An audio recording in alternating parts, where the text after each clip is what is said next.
Break news. ఆస్తుల విషయంలో వచ్చిన గొడవలే మంచు ఫ్యామిలీలో ఘర్షణలకు కారణమని తెలుస్తోంది. తనపై తండ్రి మోహన్ బాబు, అతని అనుచరుడు వినయ్ దాడి చేశాడంటూ మనోజ్ చెప్తున్నారు. ఇప్పటికే హాస్పిటల్కు వచ్చి అనేక టెస్టులు చేయించుకున్నాడు మనోజ్. అతని మెడపై కాలి కండరాల్లో గాయాలు ఉన్నట్లుగా డాక్టర్లు గుర్తించారు. అంతేకాదు నేడు మరోసారి హాస్పిటల్కు వస్తున్నట్లుగా తెలుస్తోంది.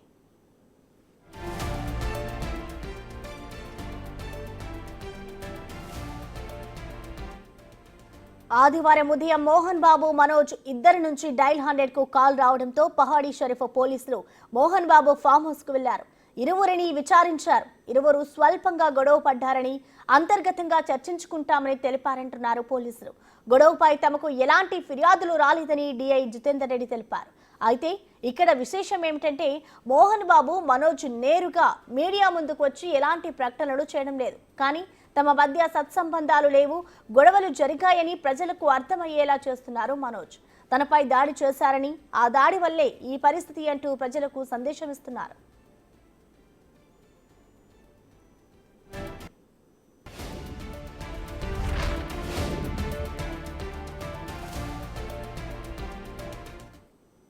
దీనికి సంబంధించిన మరింత సమాచారాన్ని మా ప్రతినిధి సురేష్ అందిస్తారు.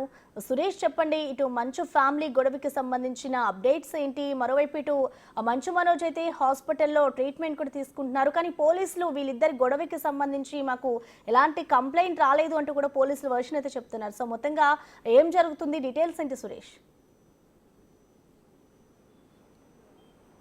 మంచు ఫ్యామిలీలో నిన్న గొడవ జరిగింది వాస్తవమే అని చెప్పేసి పోలీసులు చెప్పడం జరిగింది. కానీ దీనిపై ఎలాంటి ఫిర్యాదు చేయలేదు ఎవరు కూడా. అంటే మోహన్ బాబు కానీ మంచు మనోజ్ కానీ ఇద్దరు ఫిర్యాదు చేయలేదు. ఫిర్యాదు చేస్తే కేసు నమోదు చేస్తామని చెప్పేసి కూడా పోలీసులు చెప్పడం జరిగింది. కానీ నిన్న సాయంత్రం 5 గంటల సమయంలో మంచు మనోజ్ తీవ్ర గాయాలయ్యాయి. వాటికి సంబంధించి కాలు నొప్పితో పాటు మెడ భాగంలో తీవ్రంగా నొప్పి ఉండడంతోనే ఆయన హాస్పిటల్కి వచ్చాడు. హాస్పిటల్లో అనేక వైద్య పరీక్షలు నిర్వహించారు. సిటీ స్కాన్తో పాటు ఎక్స్రే, అదేవిధంగా మరికొన్ని పరీక్షలు నిర్వహించి ఆయనని 24 గంటల పాటు అబ్జర్వేషన్లో ఉండాలని చెప్పి వైద్యులు సూచించారు. కానీ అతను మళ్ళీ ఈరోజు తిరిగి నేను రేపు వస్తానని నిన్న చెప్పడంతోనే డాక్టర్స్ ఆయనని డిశ్చార్జ్ చేసి పంపించడం జరిగింది. అతనికి కాలి భాగంలో ఉన్న కండరాల్లో, అదేవిధంగా మెడ భాగంలో ఉన్నటువంటి కండరాల్లో పూర్తిగా లోపటి గాయాలు అయ్యాయి అని చెప్పేసి కూడా వైద్యులు రిపోర్ట్ ఇచ్చినట్టు తెలుస్తుంది. దీనికి సంబంధించే అతను ఇప్పటివరకు కూడా మీడియా ముందు కానీ ఎలాంటి స్టేట్మెంట్ ఇవ్వలేదు. అసలు దాడి జరిగింది వాస్తవమే అని చెప్పేసి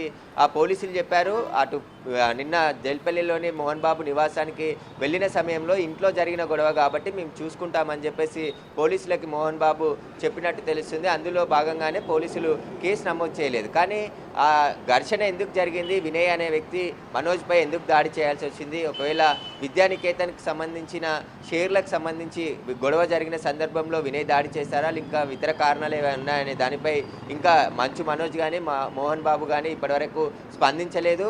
నిన్న వార్తలు వచ్చిన తర్వాత మోహన్ బాబు ఒక ప్రకటన విడుదల చేశాడు. ఎలాంటి గొడవలు జరగలేదు, అవన్నీ కూడా అవాస్తవం అని చెప్పేసి ఆయన ప్రకటన విడుదల చేశాడు. కానీ నిన్న సాయంత్రం మళ్ళీ మనోజ్ హాస్పిటల్కి రావడం, అంటే గాయాలు అయ్యాయి, నడవలేని పరిస్థితిలో ఒకరి సహాయం ఉంటే తప్ప నడవలేని పరిస్థితిలో ఆయన ఉన్నట్టు అక్కడ విజువల్ చూస్తే మనకు పూర్తిగా కనబడుతుంది. కాబట్టి దీనిపై ఆయన వైద్య పరీక్షలు పూర్తయిన తర్వాత తిరిగి మళ్ళీ ఇంటికి వెళ్ళిపోవడం జరిగింది. ఈరోజు మళ్ళీ వచ్చి ట్రీట్మెంట్ తీసుకుంటానని చెప్పేసి వైద్యులకు చెప్పడంతోనే అతన్ని డిశ్చార్జ్ చేసి పంపించారు. ఈరోజు మళ్ళీ ఆసుపత్రికి వచ్చి వైద్య చికిత్స తీసుకునే అవకాశం కూడా కనబడుతుంది. ఆ తర్వాత మరి మీడియాతో మాట్లాడి పూర్తి విషయాలు వెల్లడిస్తాడా, లేదంటే గత కొద్ది రోజుల నుంచి కూడా మంచు ఫ్యామిలీలో మనోజ్కి మోహన్ బాబుకి వారి అన్నకి మధ్య వివాదం నెలకొంది. గతంలో ఒక 2 నిమిషాల వీడియోను కూడా రిలీజ్ చేశాడు. ఆయన ఎక్స్ వేదికగా మంచు విష్ణు వచ్చి తనకి సన్నిహితంగా ఉన్న వారిపై ఇళ్లపై దాడి చేస్తున్నాడు, ఇలాగే కొడతాడని చెప్పేసి ఆయన ఫిర్యాదు వీడియోలో చెప్పడం జరిగింది. Thank you Suresh.